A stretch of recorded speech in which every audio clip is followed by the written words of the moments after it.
오늘은 누가복음 4장 33절에 44절 이런 까닭으로 내가 보내어줬노라 합니다. 누가복음 4장 43절 누가복음 4장 43절 말씀 같이 읽겠습니다. 그분께서 그들에게 이르시되 내가 반드시 다른 도시들에도 하나님의 왕국을 선포하여 하리니 이런 까닭으로 내가 보내어줬노라. 이런 까닭으로 내가 보내어줬노라. For therefore am I sent. 내가 이렇게 그러므로 내가 보내어졌노라 이 말입니다. 자, 잠깐 기도합시다. 위대하시고 거룩하신 주 하나님, 이 아침에 주의 말씀을 풍성하고 은혜롭고 권능 있고 영감 있게 허락해 주시고 듣는 모든 혼들이 하나님의 말씀을 믿음으로 잘 받아서 마음에 간직하도록 하시며 또 하나님 주님 주시는 또 은혜가 차고 넘치고 주의 성령이 넘치는 그런 시간이 되도록 도와주시옵소서. 아버지 하나님, 참 저희가 모든 부족할 때 체온같이 주께서는 저희 안에 주의 성령을 가득 채워주시길 간구합니다. 그리고 아버지 하나님, 주께서 이 땅에 오신 목적과 우리 위해서 행하실 일들과 또 주께서 하신 모든 말씀들 저희가 잘 기억하고 잘 배우고 잘 믿어서 참으로 놀라운 변화가 저희에게 임하도록 도와주시옵소서. 오늘 온종일 주께서 동행하여 주시고 또 저희가 주님으로 충만한 그런 시간이 되도록 도와주십시오. 감사드리며 주의 성교답니다. 아멘. 오늘 공부할 말씀은 주께서 나사렛을 떠나서 가버나움으로 오셔서 안식일마다 가르치시면서 행하신 일입니다.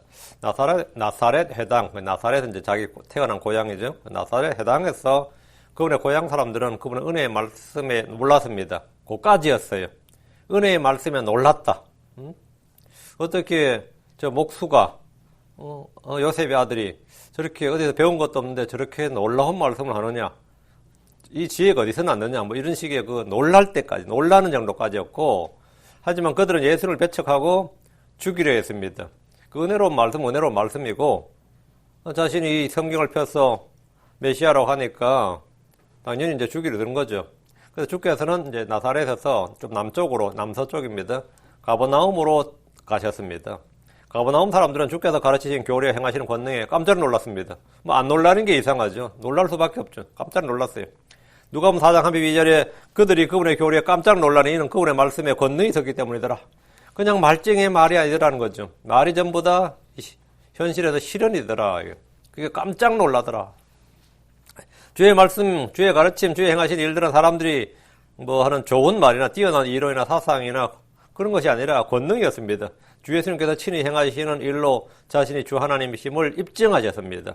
주께서는 말씀하실 때 대언자들이 하는 것처럼 뭐 주께서 이같이 말씀하노라, 뭐 내가 이렇게 만군의 주가 이같이 말하노라 이렇게 말씀하지 않으시고 항상 주님은 내가 너에게 말하노니 진실로 내가 너에게 말하노니 진실로 내가 너에게 이르노니 항상 내가라고 했다고요. 이 다른 일반적으로 대언자들은 주가 이같이 말하노라 그게 대언자죠. 그게 대언이지 않나 대언. 그게 프라핏이라고요. 근데 예수님은 만군의 주가 이같이 말하노라 뭐 하나님께서 이같이 말씀하시 그렇게 말하지 않았다고요. 자신이 하나님인데 만군의 주가 이같이 말하노라 할 일이 없는 거죠. 내가 너에게 이르노니 내가 너에게 말하노니 주님 먼저는 이 합법이 자신이 하나님인 것으로 이렇게 하셨단 말이죠. 하나님 이는 예수님 자신이 육신을 꼬신 주 하나님이시기 때문입니다. 주께서는 병자들을 고치셨고 마귀 들린 사람들에게서 마귀들을 쫓아내셨습니다. 하나님의 왕국을 선포하시면서 이런 까닭으로 내가 보내어줬노라. 내가 이런 까닭으로 여기 왔다. 이런 까닭으로 내가 보내어줬노라 하셨습니다. 주님은 자신이 이 땅에 오신 목적과 이유를 틈틈이 밝히셨습니다. 자신이 그걸 잘 아셨고 잘 밝히셨어요. 주님은 육신 입고 이 땅에 들어오신 목적을 말씀하셨습니다. 주께서는 주의 뜻을, 아버지의 뜻을 행하러 오셨습니다. 히브리 10장 7절에 그때 내가 말하기를 오 하나님이 보시옵소서 두루마리 책에 나에 대해 기록된 바와 같이 내가 주의 뜻을 행하러 오나이다 하였느니라 하시니라. 주께서는 자신의 뜻을 행하려고 하늘로부터 오시 아니하시고 보내신 분의 뜻을 행하려고 오셨습니다. 요한복음 6장 38절에도 나는 내 뜻을 행하려고 하늘로부터 내려오지 아니하시고 나를 보내신 분의 뜻을 행하려고 내려왔느니라. 이게 첫 번째고, 둘째 주께서는 율법을 성취하러 오셨습니다. 율법을 성취하러. 셋째는 잃어버린 자들을 구원하러 오셨습니다. 잃어버린 자를 찾아 구원하러 오셨습니다. 마태복음 18장 11절에 사람의 아들은 잃어버린 것을 구원하려고 왔느니라 했습니다. 넷째 주께서는 죄인들을 섬기며 자기 생명을 많은 사람의 대속물로 주려고 오셨습니다. 마태복음 20장 28절에 이와 같이 사람의 아들도 섬김을 받으러 오지 아니하고 도리어 섬기며 자기 생명을 많은 사람의 대속물로 주려고 왔느니라 하시니라. 주 예수님은 사람의 아들은 섬김을 받으러 오지 아니하고 도리어 섬기러 오셨다. 이렇게 자신의 오신 목적을 말씀하셨습니다. 다섯째, 주 예수님은 사람의 생명을 멸하러 오지 아니하고 구원하러 왔습니다. 여섯째, 주 예수님은 잃어버린 것을 찾아 구원하러 오셨습니다. 일곱째, 주님은 죄인들을 불러 회개하게 하려고 오셨습니다. 여덟째, 주님은 세상을 심판하러 오지 아니하고 세상을 구원하러 오셨습니다. 아홉째, 주께서 오신 것은 양들이 생명을 얻고 더욱 풍성히 얻게 하려 함입니다. 요한복음 10장 10절에 도둑이 오는 것은 다만 도둑질하고 죽이고 멸망시키려 함이거니와 내가 온 것은 양들이 생명을 얻고 또 생명을 더욱 풍성히 얻게 하려 함이니라. 열 번째, 예수님은 진리에 대해 증언하러 오셨습니다. 요한복음 18장 37절에 내가 이런 목적으로 태어났으며 이런 까닭으로 세상에 왔나니 나는 진리에 대하여 증언하러 왔노라. 진리에 속한 자마다 내 음성을 듣느니라. 내가 이런 목적으로 태어났으며 그 성육신의 목적, 이 땅에 사람이 되어 오신 목적이 뭐냐? 이런 까닭으로 세상에 왔나니 진리에 대해서 증언하러 왔다 이거예요. 우리는 성경에서 주께서 친히 이런 까닭으로 이런 목적으로 세상에 왔다고 말씀하신 그런 것들을 주의 깊게 공부해야 됩니다. 이미 우리는 주께서 이 땅에 오신 이유, 이런 목적에 대해서 여러 번 선포했고, 이제 성탄 특강에서 몇 번 했고요. 여러 번 공부를 했습니다. 하나님의 아들이 이 땅에 오신 육신으로 오신 목적은 마귀와 마귀의 일들을 멸하시는 겁니다. 히브리서 2장 14절에 그런즉 자녀들은 살과 피에 참여한 자들이므로 그분도 마찬가지로 같은 것의 일부를 취하셨으니 이것은 그분께서 죽음을 통해 죽음의 권능을 가지냐 마귀를 멸하시고 있습니다.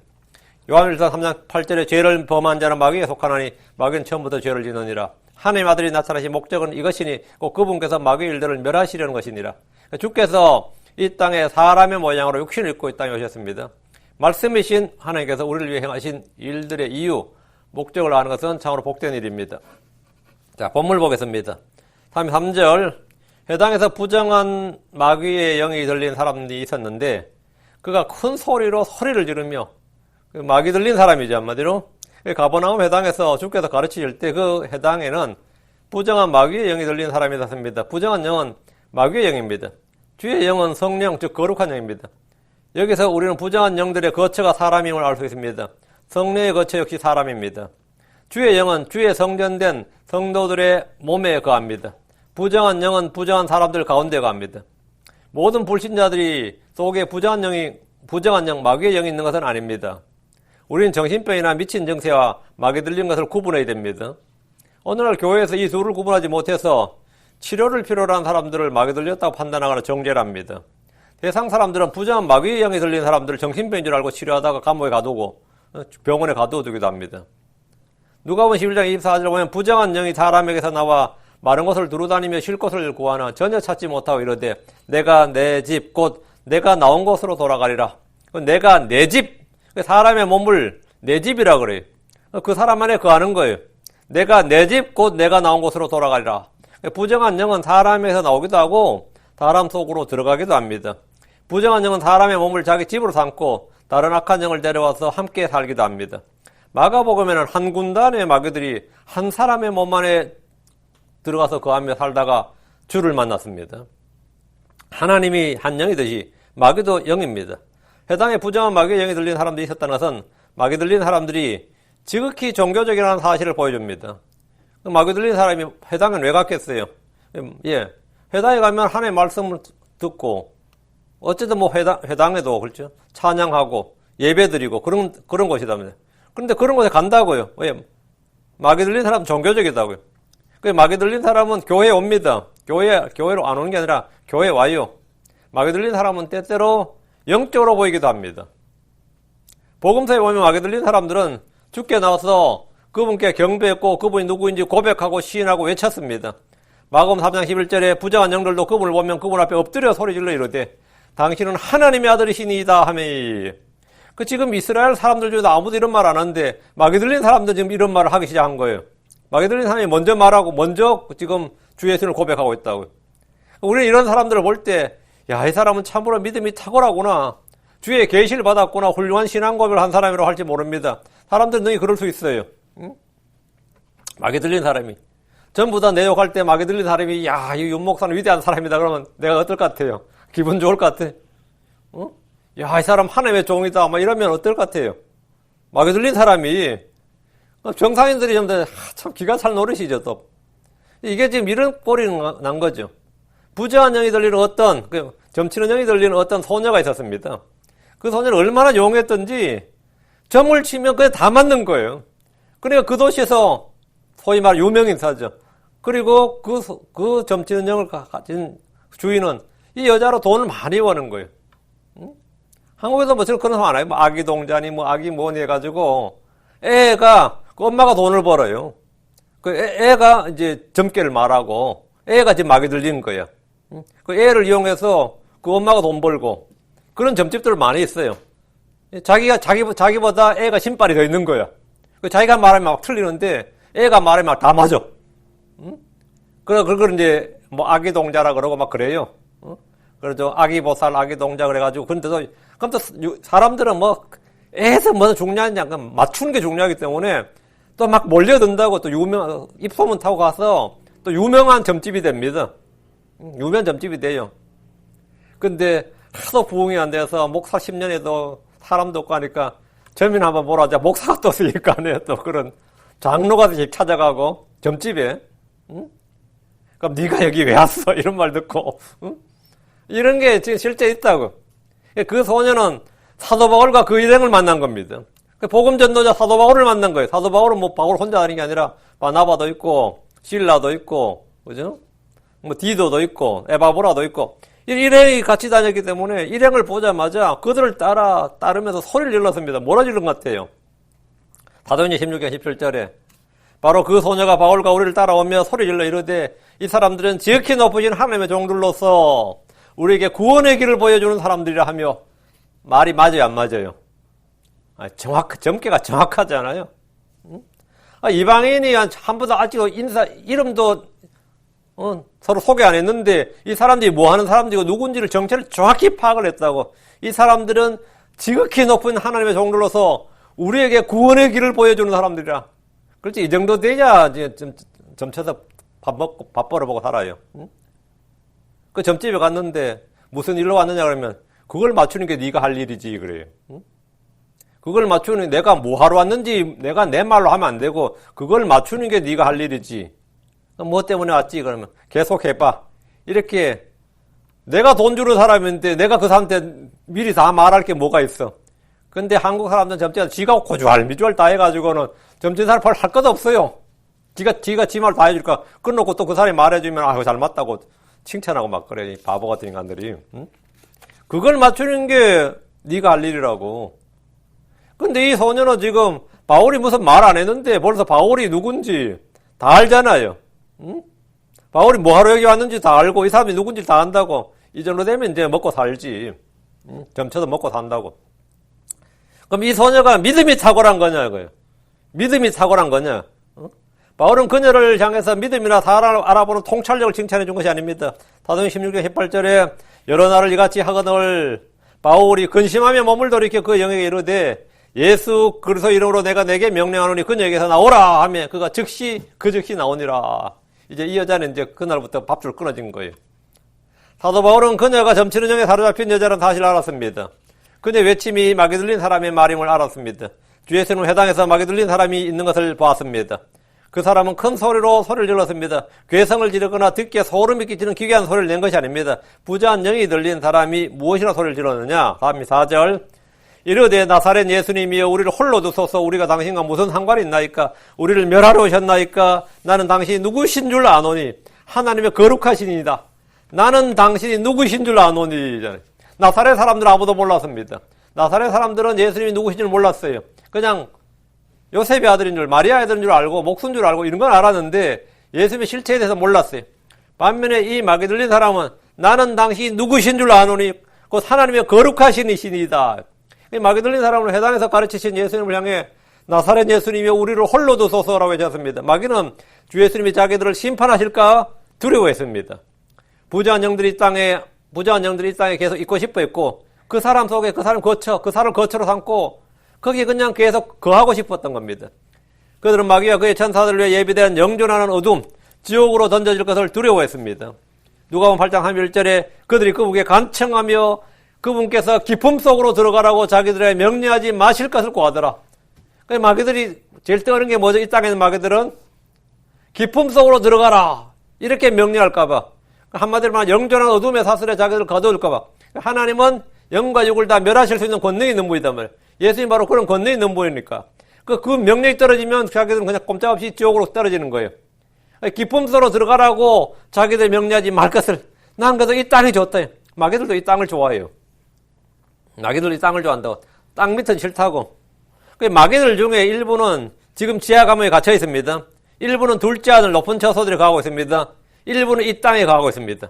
그 마귀도 세 곳에 가고 있는 거죠. 하늘에 가고 있는 마귀가 있고 영과 그의 전사들입니다. 이 땅에 가고 있는 마귀들이 있고 사람들 속에 주로 가고 있습니다.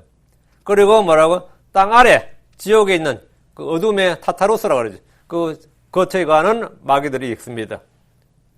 그 이 땅에 있는 마귀들은 하늘로 올라가지 못하더라도 이 땅 아래 내려가고 싶지 않는 거죠. 땅 아래로 내려가고 싶지 않는 거예요. 그래서 이 주님께 우리를 홀로 두소서. 그냥 좀 내버려 달라고. 한번 심판하지 말아 달라.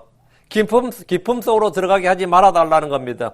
마가복음 5장 7절에 마귀들은 지극히 높으신 하나님 아들 예수님이여 하나님을 두고 간청하건대 나를 괴롭히지 마옵소서 이렇게 했습니다. 이 하나님께 막 주님께 간청을 하는 거예요. 이게 그들의 기도입니다. 부재한 영이 들린 사람이 하는 말은 그 속에는 영들이 하는 말입니다. 부재한 영들은 우리가 당신과 무슨 상관이 있나이까? 우리를 멸하러 오셨나이까? 라고 했습니다. 맞습니다. 주께서는 마귀와 마귀의 일들을 멸하러 오셨습니다. 마귀들은 주 예수님과 자기들이 아무 관련이 없다고 했지만 그들은 주를 대적하고 주의 일을 대적하며 사람들이 주를 믿지 못하도록 악을 행합니다. 마귀와 주님은 아무런 관련이 없는 것이 아닙니다. 부재한 영이 들린 사람이 나는 당신이 누구신 줄 아노니 곧 하나님의 거룩하리시니이다 라고 했습니다. 마귀는 예수님을 압니다.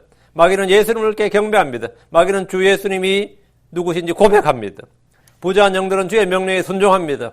침례자 요한의 유대 땅에 어떤 사람도 그분이 누구신지 제대로 알지 못했을 때 가버나움 해당에서 어떤 마귀 들린 사람이 그분이 누구신 줄 알고 고백했습니다. 그 가버나움 해당장도 예수님 누구신 줄 몰라요.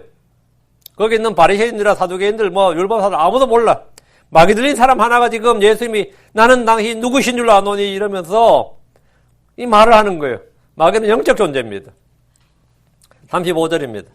예수님께서 그를 꾸짖어 이르시되 잠잠하고 그에게서 나오라 하시니 그 마귀가 그를 한가운데서 넘어뜨리고 그에게서 나오되 그를 상하게 하지는 아니하니라. 예수님은 부재한 영이 들린 사람이 외치는 말에 그를 꾸짖었습니다. 그가 비록 당신은 하나님의 거룩하시니이다. 하나님의 아들이라고 고백한다고 해서 믿음이 좋다고 주님이 칭찬하지 않았습니다. 마귀 들린 사람이 하는 말은 마귀가 하는 말입니다. 주 예수님은 마귀 들린 사람이 하는 고백을 들으시고 옳도다 네가 바르게 말하였도다 이렇게 하지 않으셨습니다. 주께서는 사람들의 찬양과 사람들의 고백을 믿음의 고백을 받으시지만 마귀가 하는 말은 단호히 제지하셨습니다. 잠잠하고 입 다물고 말 그에게서 나오라 했습니다. 주님은 사람 안에서 활동하는 마귀들을 꾸짖으시고 그 사람에서 쫓아내셨습니다. 예수님 마귀를 꾸짖으시고 마귀를 제압하시고 마귀를 내쫓으셨습니다. 마귀의 거처는 사람이 아니다 이거예요. 사람 속에 있는 마귀를 쫓아낸 거죠. 주님은 성도들에게 마귀를 대적하라고 하셨습니다. 야고보 4장 7절에 그러므로 하나님께 복종하라 마귀를 대적하라 그리하면 그가 너희에게서 도망하리라. 우리는 이제는 하나님께서 우리 안에 있는 마귀를 쫓아내는 게 아니라 우리 성도들 스스로 마귀를 대적하고 쫓아내라 이거예요. 너희가 하나님께 복종하고 마귀를 대적하라고요. 그리하면 그가 너희에게서 도망하리라. 주님은 우리가 마귀의 관계들을 능히 대적하며 서기 위해서 하나님의 전신갑주를 입으라고 하셨습니다. 마귀는 성도들이 이길 수 없는 초자연적 존재가 아니라 능히 싸울 수 있고 이길 수 있는 존재들입니다. 베드로전서 5장 8절 9절에 정신을 차리라 깨어있으라 너희 대적 마귀가 울부짖는 사자같이 두루다니며 삼킬 자를 찾나니 믿음에 굳게 서서 그를 대적하라. 세상에 있는 너희 형제들도 동일한 고난을 겪는 줄 너희가 아느니라. 여러분 정신을 차리라 깨어있으라 너희 대적 마귀가 울부짖는 사자같이 두루다니며 삼킬 자를 찾나니 삼킬 자를 찾는다. 자기의 거처를 찾는다고요. 자기가 그 안에 들어가서 거하고 그럼 자기가 그걸 삼켰다 그래요. 응? 그리고 이 사람은 내 집이다. 이러면 이제 그 사람은 마귀의 종이 되는 거죠. 그런 사람을 찾는다고. 마귀는 계속해서 내가 거하기 제일 좋은 장소, 제일 좋은 집이 어딜까? 사람들도 좋은 집 찾죠. 응? 뭐 제일 좋은 건 싸고 좋은 집이지만 그런 집은 없으니까 좋은 집을 자기가 살기에 좋은 집을 찾잖아요. 좋은 집을 찾는다고. 마귀도 두루다니면서 자기가 거할 수 있는 좋은 집을 찾습니다. 믿음에 굳게 서서 그를 대적하라. 믿음에 굳게 서서 그를 대적하라. 그러면 뭐라고? 그가 도망가리라. 성도들은 그리스도의 좋은 군사들입니다. 우리는 빛의 갑옷 하나님의 전신갑주를 입고 하늘께 복주하고 마귀를 대적하면 이기는 승리자들이 됩니다. 하나님은 우리에게 승리를 주시는 분입니다. 주께서 잠잠하고 거기에서 나오라 이렇게 명령하고 그 명령에 마귀는 그를 한가운데 넘어뜨리고 그에게서 나왔습니다. 야, 여기 곤조가 있죠, 마귀가. 그냥 나와야 되는데 나올 때 그냥 한번 그 사람을 한번 괴롭힌 거예요. 이 장면은 우리에게 굉장히 시사하는 바가 큽니다. 주님은 넘어진 자를 일으키시는 분입니다. 주님은 넘어뜨렸다고요. 마귀는 넘어뜨렸다고. 그러니까 주님은 어떤 분이요? 넘어진 자를 일으키시는 분이라고요. 주님 우리를 굳게 세우시는 분입니다. 믿음 위에 굳게 서라 이렇게 했죠. 마귀는 넘어뜨리고 무너뜨리고 쓰러지게 하는 자입니다. 오늘날 이 은사주의 교회 집회 가보면 목사나 부흥사들이 안수라죠. 가면 막 픽픽 쓰러져요, 사람들이. 성전 뒤집어지고 집사들은 뒤에서 내진상 걸리지 말라고 받아주고 뭐 아주 가관이죠.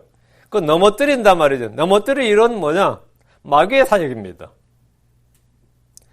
여러 어느 집회에 가서 목사가 부흥사가 아니면 누가 손을 딱 얹었는데 성도이 뒤로 나자빠져 아니면 앞으로 고꾸라져. 그 전부 다 마귀의 역사입니다. 그거는 성령의 역사가 아닙니다.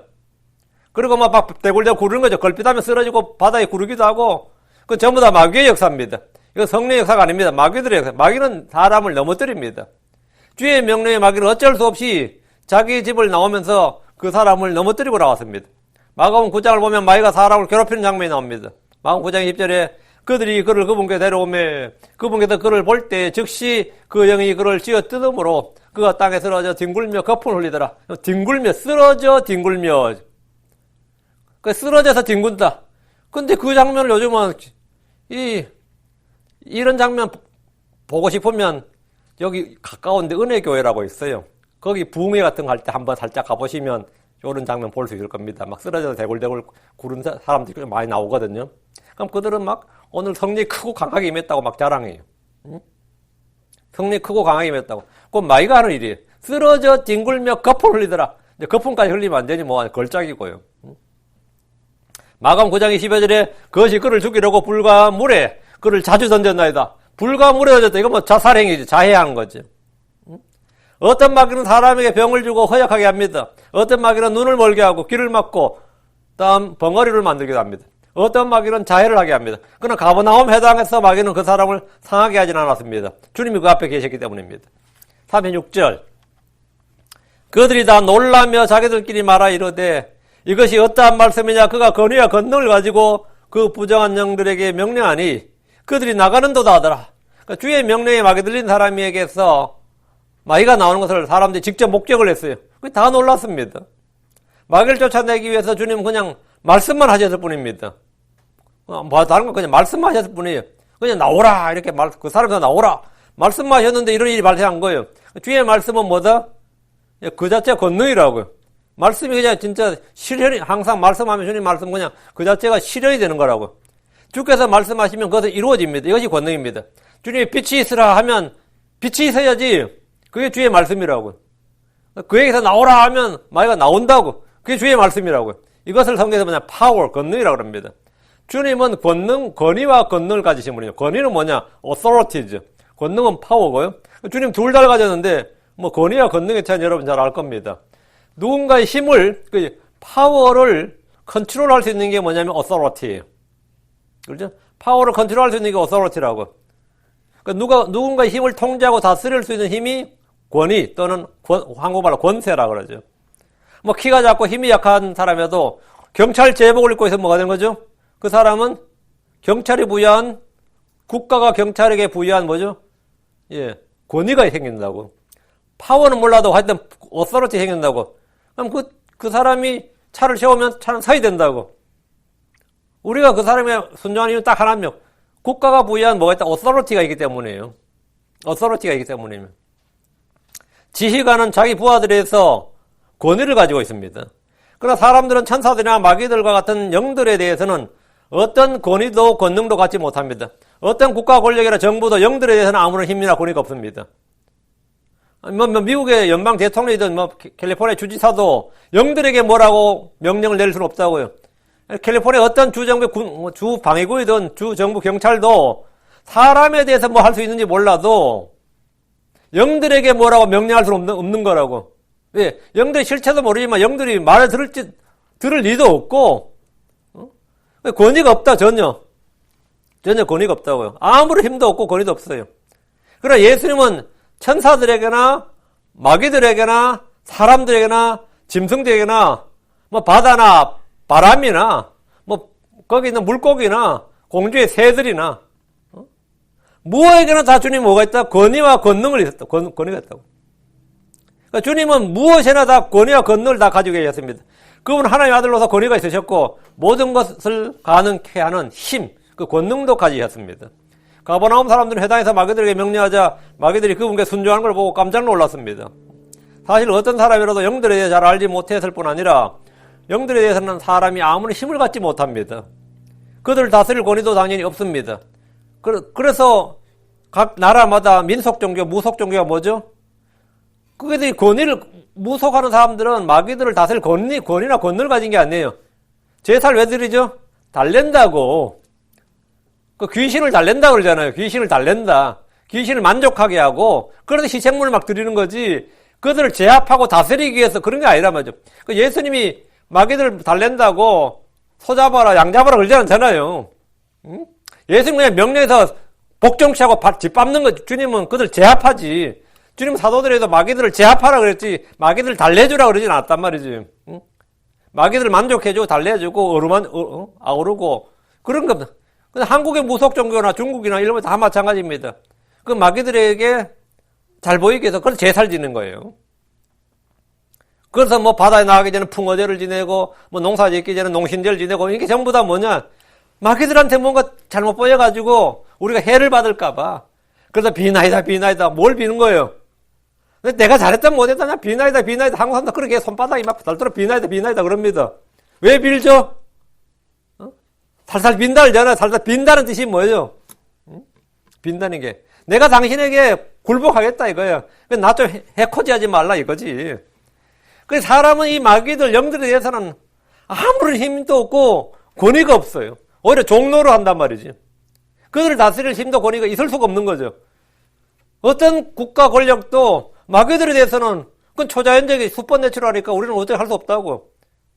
그래서 주님은 그들에게 명해서 순종케 할 힘과 권위를 가지신 분이었습니다. 예수님은 경이로우신 분입니다. 예수님은 권능이 크신 분입니다. 근데 예수님 한 번만 그러고 이제 하늘로 가버려서 끝나냐? 아니단 말이죠. 이 땅에 교회가 생긴 거예요. 예수님이 남겨놓은 교회가 생기고 크리스천들이 생긴 겁니다. 그들이 하나님의 말씀을 가지고 성령을 가지고 마귀를 대적하는 그런 그리스도의 군사들이 이 땅에 쫙 생긴 거예요. 이건 아주 놀라운 일이지. 마귀들 입장에서는 죽을 맛인 거지. 자, 37절입니다. 그분의 명성이 그 지방 주변의 모든 곳으로 퍼지니라.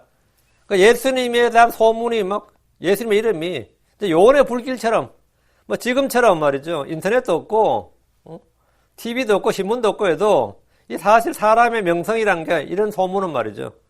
순식간에 다 퍼집니다. 언론이나 방송이 발달하지 않았던 과거에도 사람의 입소문은 삽시간에 퍼집니다. 진리가 전파되는 속도는 느리지만 소문은 금방 온 세상에 퍼지게 됩니다. 사람들은 예수님께서 병자들 고치고 마귀들을 제압하는 권능을 가지신 분이라는 사실을 이미 갈릴리 지역은 물론이고 온 유대로 퍼졌고 시리아 지역으로 이방 세계로도 막 알려졌습니다. 38절입니다. 그분께서 일어나 회당에서 나오사 시몬의 집에 들어가시니라. 시몬의 아내의 어머니가 중한 열병에 걸렸으므로 그들이 그녀를 위하여 그분께 간청하며 그녀를 위하여 그분께 간청했다. 와서 좀 고쳐달라 이 말이죠. 예수님께서 가르치신 회당에서 일어나 나오셨습니다. 유대 지역의 회당은 지금 우리가 모이는 이 지역교회와 같습니다. 주의 말씀을 선포하고 성도들이 서로 교제하는 장소입니다. 그것은 찬양과 경배가 있는 곳이. 예수님은 관례적으로 안식일마다 회당에 들어가셨습니다. 예수님께서 관례적으로 안식일마다 회당에 들어가셨다. 율법의 회당에 들어가라 이런 명령은 없죠. 그렇지만 예수님은 어릴 때부터 관례적으로 늘 안식일마다 회당에 들어가셨어요. 사도 바울도 관례적으로 늘 안식일마다 회당에 갔습니다. 유대인들에게는 그건 당연한 일이었고 크리스천들이 관례적으로 늘 일요일에 주일에 교회에 오는 건 그거는 뭐 성경에 명령이 있어서가 아니라 그건 당연한 일이에요. 그래서 회당에 들어가서 이제 예수님이 가르치셨는데 예수님 회당에서 나오셔서 시몬의 집에 들어가셨습니다. 시몬의 집이란 갈릴리 바다 어부였던 베드로, 시몬 베드로입니다. 시몬 베드로의 집입니다. 안드레아 베드로 형제인데 주께서 이 집으로 가신 것은 시몬의 장모가 중한 열병에 걸렸기 때문입니다. 크리스천들이 병에 걸리면 목사들을 부르듯이 구약에서는 주로 해당 랍비들이나 마을의 장로들을 불러서 기도하거나 안수를 했습니다. 베드로도 자기 장모의 열병의 치유를 위해서 해당에 계신 예수님을 자기 집으로 불렀던 주께 간청을 했습니다. 그녀를 위하여 간청하며 이 말은 그분께서 병을 고쳐주신 능력이 있다는 소문과 명성이 널리 알려졌기 때문입니다. 그럼 당연히 부르죠. 시몬의 아내의 어머니 이 짧은 한마디는 로마 캐톨릭의 교리를 완전히 부서뜨립니다. 로마 캐톨릭에서 초대 교황이라고 주장하는 베드로가 독신의 총각, 미혼의 총각이 아니라 결혼한 남자라는 사실을 확증해 줍니다. 주의 사도들은 미혼 남자들이 아니라 다 결혼한 사람들이었고 주의 형제들 또한 다 기혼자들이었습니다. 고린도전서 9장 5절에 우리에게 다른 사도들이나 주의 형제들이나 게바와 같이, 게바가 누구죠? 아람어로 게바가 시몬입니다. 베드로예요. 게바와 같이 자매 곧 아내를 데리고 다닐 권리가 없느냐? 이거 굉장히 중요한 말이에요. 그러니까 사도 바울이 우리에게, 바나바, 우리에게 다른 사도들이나 주의 형제들이나 게바와 같이, 다른 사도들, 주의 형제들, 게바는 뭐라고? 아내를 데리고 다녔다 이거예요. 그냥 전도여행 다닐 때 아내를 데리고 다녔다고요. 다 결혼했다고. 근데 우리도 그렇게 할 권리가 없느냐 이 말은 먼저 우리도, 근데 바울은 마누라를 안 데리고 다녔다고. 그럼 바울은 결혼해서 안 했어요. 우리에게 자매 곧 아내를 데리고 다닐 권리가 없겠느냐? 바울은 우리가 결혼할 권리가 없겠느냐 아니라 아내를 데리고 다닐 권리가 없겠느냐 이 말이에요. 그러니까 바울은 결혼했지. 이 말씀 한마디는 바울 역시 독신자나 미혼자가 아니라 결혼한 사람이라는 걸 확실히 보여줍니다. 근데 로마 캐톨릭은 베드로도 미혼, 바울도 미혼이야. 근데 이 캐톨릭의 영향을 받은 개신교들도 대부분 크리스천들로 보면 바울도 대부분 다 독신인 줄 압니다. 바울은 결혼한 사람이에요. 근데 바울이 마누라 이야기를 안 썼기 때문에 혹시 독신이 아닐까라는 생각을 하는 것 같아요. 캐톨릭의 영향을 받은 개신교인들은 다 바울이 결혼했다 하면 성경 어디에 그런 구절이 있느냐 이렇게 묻습니다. 베드로와 바울 모두 다 결혼한 신자들입니다. 39절입니다. 그분께서 서서 그녀를 내려다보시고 열병을 꾸짖으시니 병이 그녀에서 떠나고 즉시 그녀가 일어나 그들을 섬기더라. 시몬의 집에 들어간 주께서 열병으로 누워있던 그녀, 베드로의 장모죠. 장모를 보시고 내려다보시고 그 열병을 꾸짖으셨습니다. 주께서는 마귀들에 대해 권위와 권능을 가지셨던 것처럼 질병에 대해서도 동일한 권위와 권능을 가지셨습니다. 주님은 열병을 꾸짖으셨습니다. 그러니까 주님은 병에게 꾸짖으면 병이 떠나는 거래요.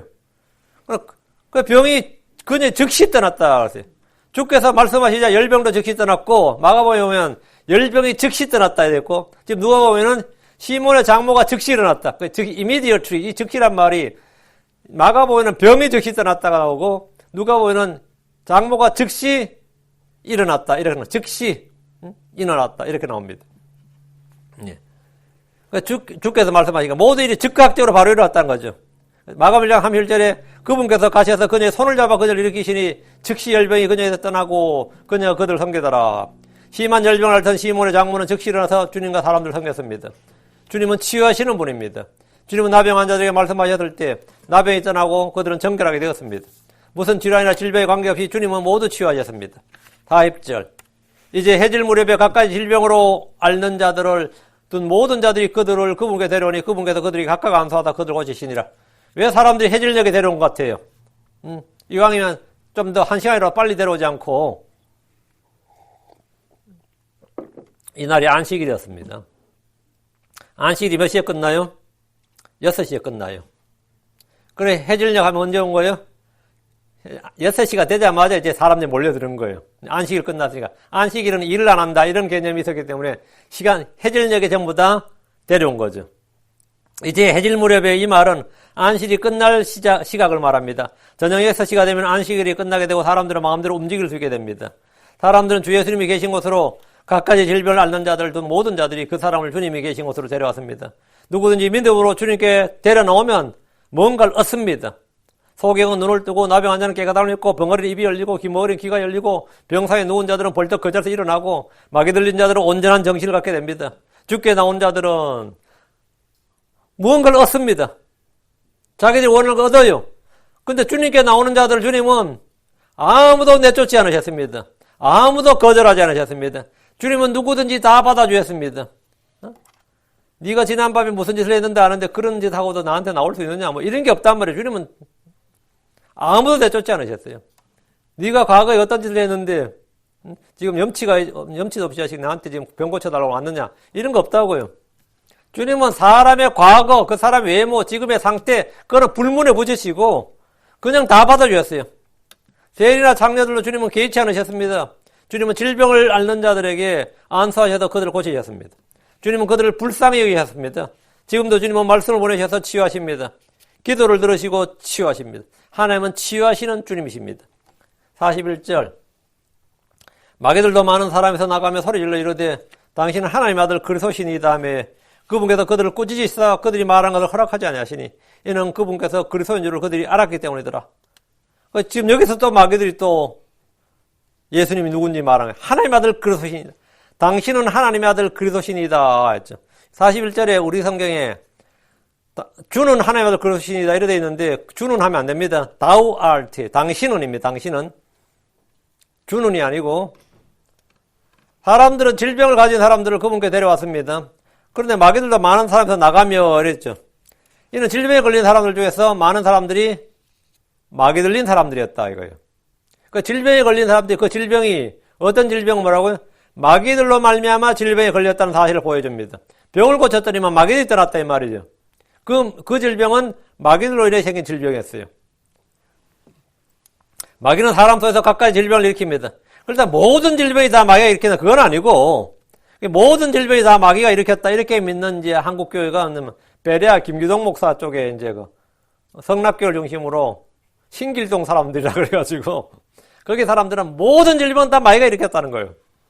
그래가지고 뭐 감기만 걸려도 그냥 그 안수하고 손에 뭐 상처가 났는데도 안수하고 파스 바르면 될 거 가지고 안수하고 하여튼 그래요. 제가 거기 한번 아는 분이 있어서 한번 가봤는데 진짜 가관이더라고요. 특히 금요일날 불 꺼놓고 전부 다 고개 숙이고 나면은 목사님 앞에서 차례대로 막 다 안수하는 거예요. 그러면 편두통 있다고도 머리 안수 받고 나 두통 있다고도 안수 받고 안수 받으면 낫는데 또 괜찮아지는데 근데 그 다음 주에 또 와요. 왜? 또 아픈 거예요. 마귀가 왔다 갔다 하나 봐. 주께서 병자들에게 안수하다 병을 고치실 때 마귀들도 나가면서 소리를 질렀습니다. 당신은 하나님의 아들 그리스도시니이다. 이것은 베드로와 제자들이 한 고백입니다. 그런데 마귀들은 사도들보다 훨씬 먼저 주 예수님이 하나님의 거룩한 자요 하나님의 아들 그리스도심을 알고 말했습니다. 나사렛 사람들은 예수님의 외모를 보고 육체를 따라 그분을 알았지만 마귀들은 그분의 실체를 보았고 알았습니다. 주님은 소리 지르는 마귀들을 꾸짖으셨습니다. 그분께서 그들을 꾸짖으사 그들이 말하는 걸 허락하지 않으시니 우리는 입을 열어 담대히 복음을 선포해야 되고 주 예수님이 누군지 고백해야 되는데 하나님 마귀들에게는 말하지 말라 이거예요. 입 다물어라 이거예요.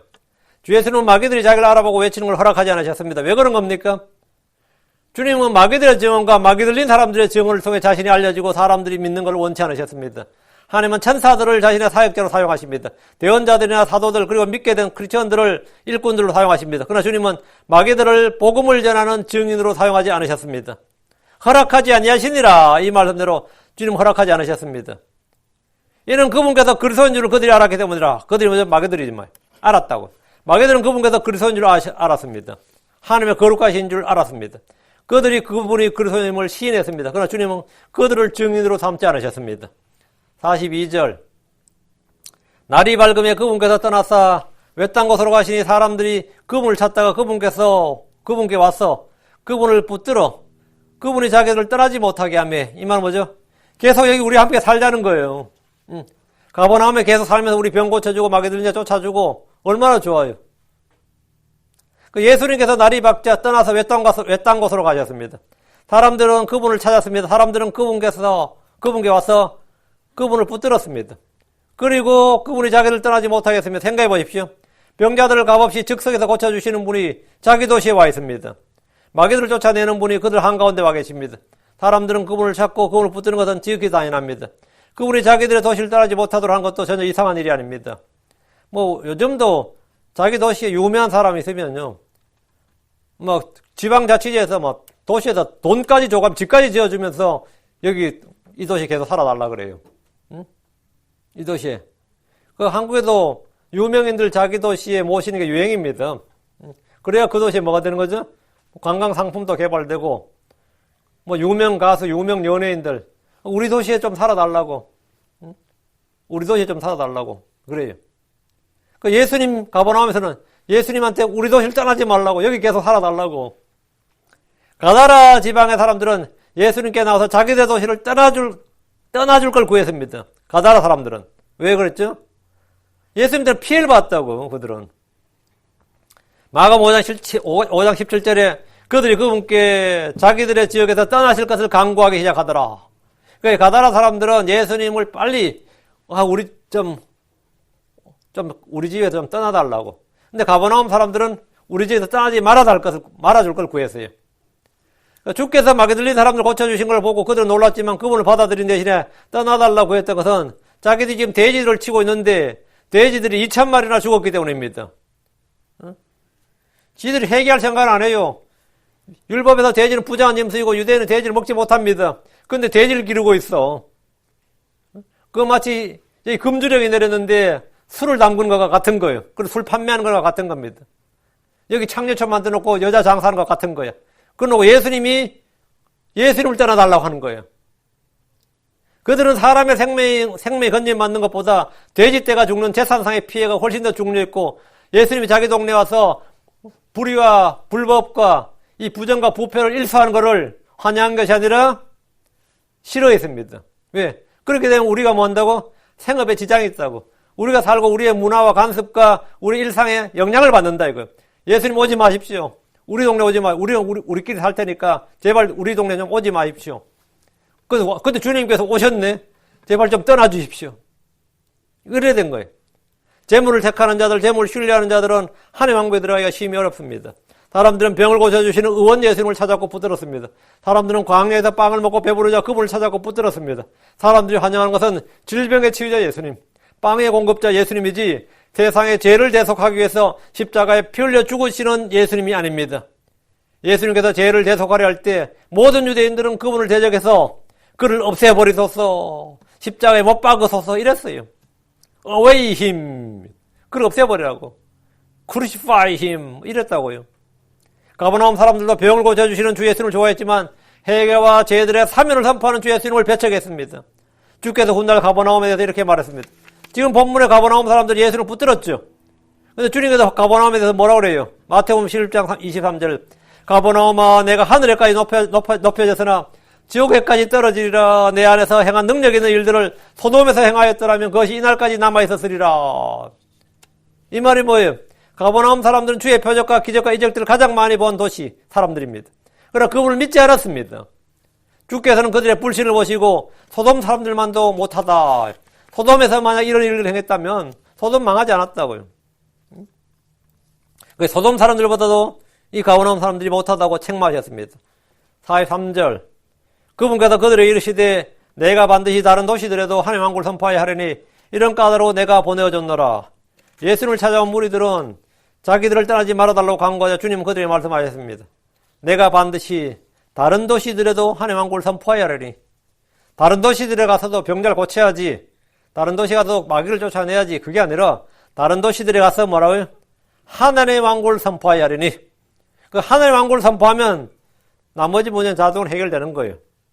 주께서는 가버나움을 본부로 삼아서 병자를 고쳐주시고 마귀들을 쫓아주시는 일만 하려고 오신 것이 아니라 하나님의 왕국을 선포하러 오셨습니다.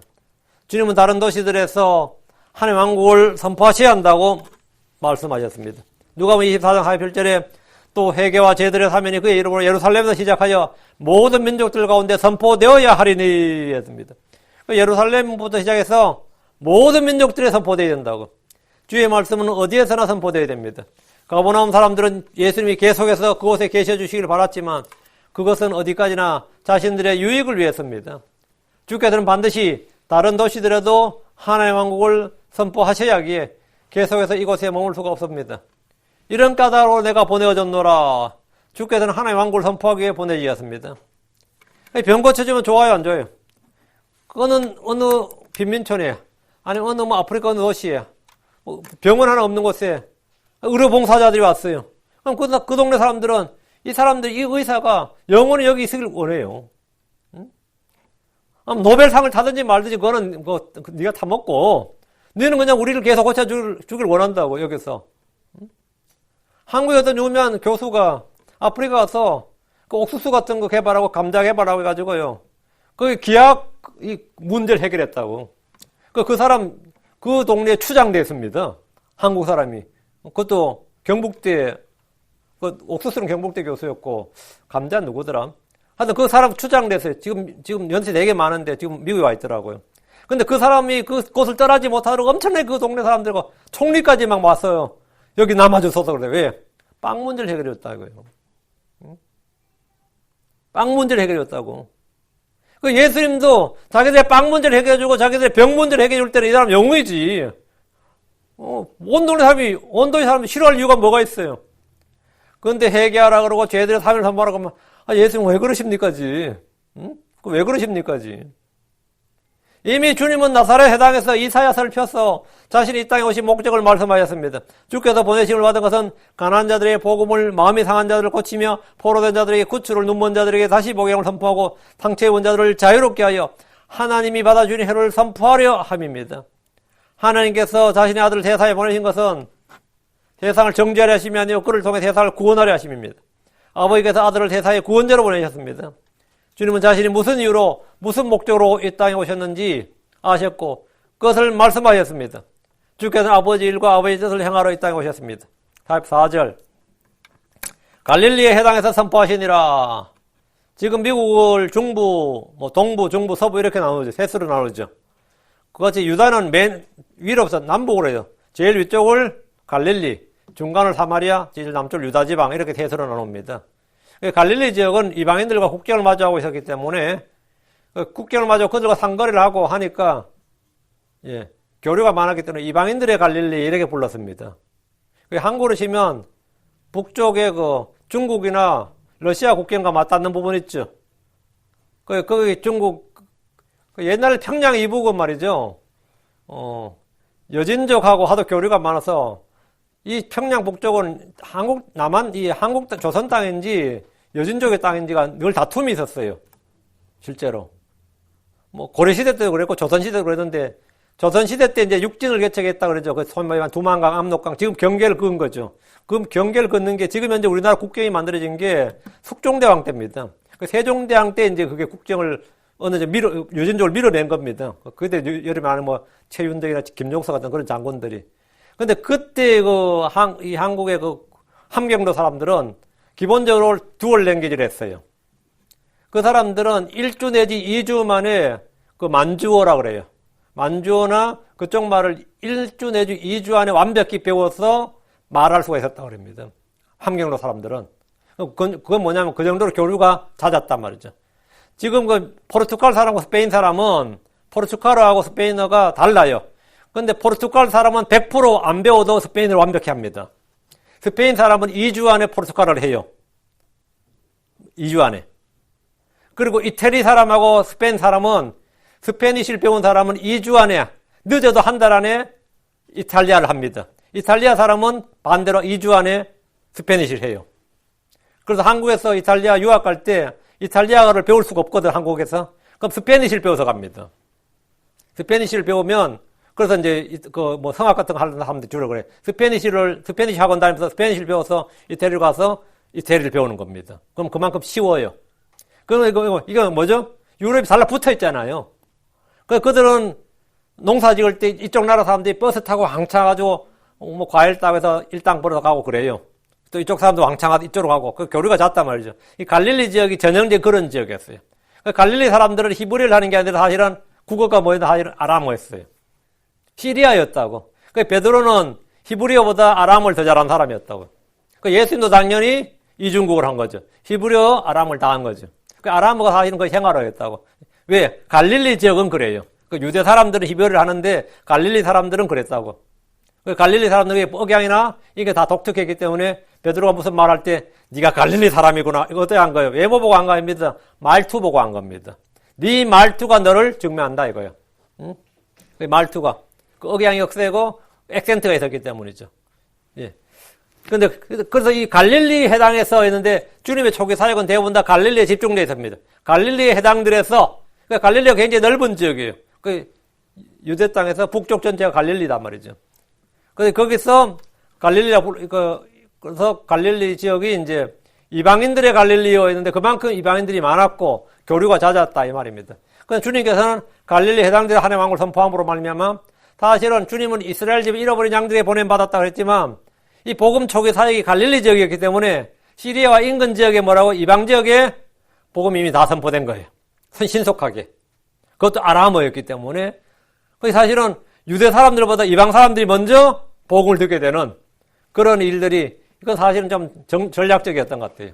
전부 다 유다에서 선포했으면 국수주의로 흐를 수 있었는데 이미 이렇게 예수님이 사역을 하기 때문에 나중에 사도 바울이 갈릴리 쪽으로 해서 위쪽으로서 소아시아로 복음을 전파할 때 사실은 전혀 문제가 없었던 겁니다. 그들은 이미 예수에 대해서 듣고 있었어요. 예전부터. 그래서 소아시아 지역에 선교할 때 아주 어려움 없이 선교를 할 수 있었던 겁니다. 그래서 오늘은 여기까지. 주님께서 다른 지역에, 다른 도시들을 선포하는데, 다른 도시는 물론 갈릴리에 해당들, 갈릴리 다른 도시들, 그 사마리아, 유다까지 있지만, 여기서는 사실, 저절로 이방 지역에까지도 복음이 선포되었다 했습니다. 복음이 선포.